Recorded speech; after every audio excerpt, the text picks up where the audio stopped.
Okay, equilibrium.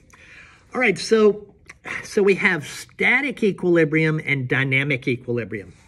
If I was on my head, even if I was in like one of these sensory deprivation chambers or something of that sort, I'd still know I was on my head.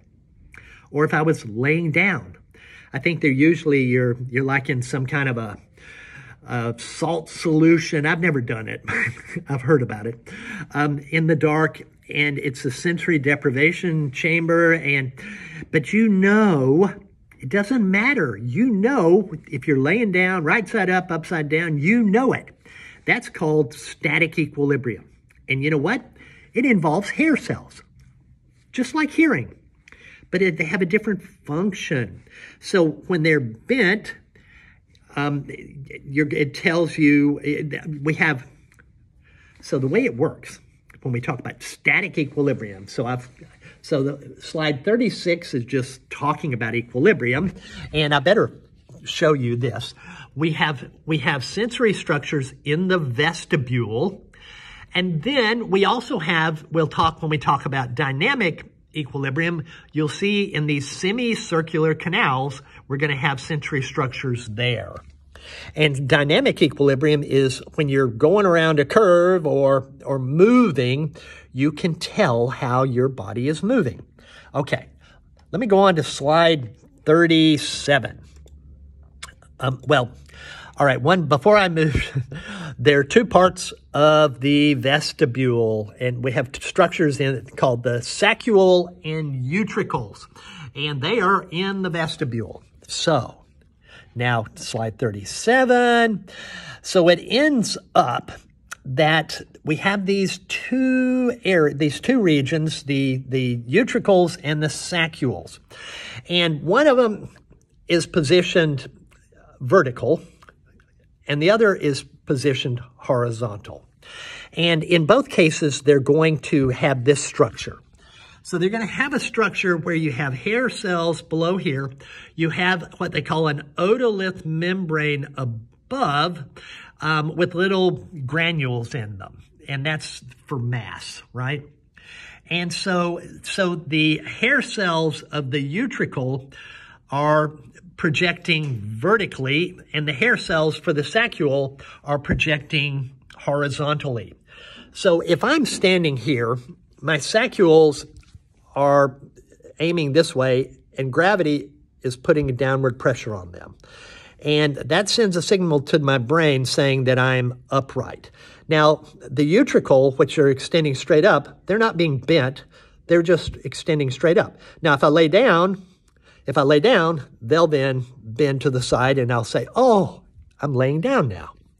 So you have this, these regions called the utricle and the saccule, and they have these structures that have this structure, and depending on if I'm lying down or standing up or in whatever position, some of the hair cells are gonna be bent.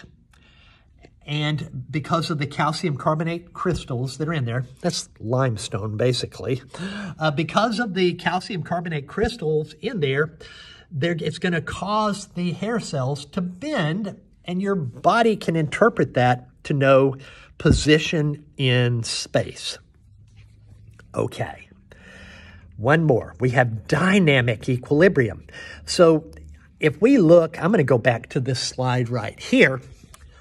Okay, so I've gone backwards, but you see this wide area right here and here and here at the base of each of these semicircular canals. You notice one goes vertical, one is horizontal, and one is kind of at an angle.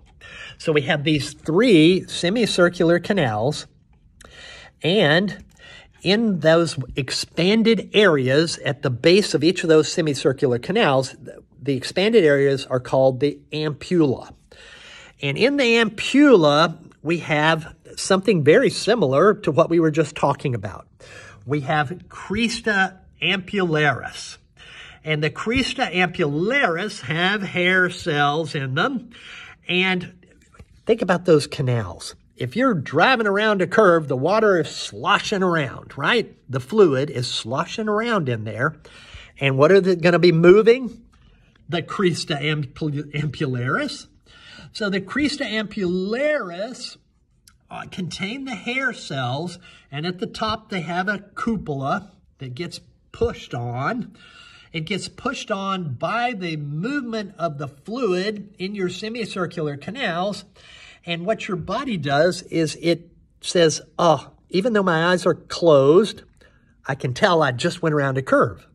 It's because of the crista ampullaris and those hair cells.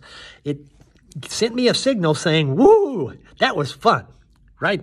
And because the one is vertical and the other is horizontal and the other is at an angle, you can get information about how you are moving.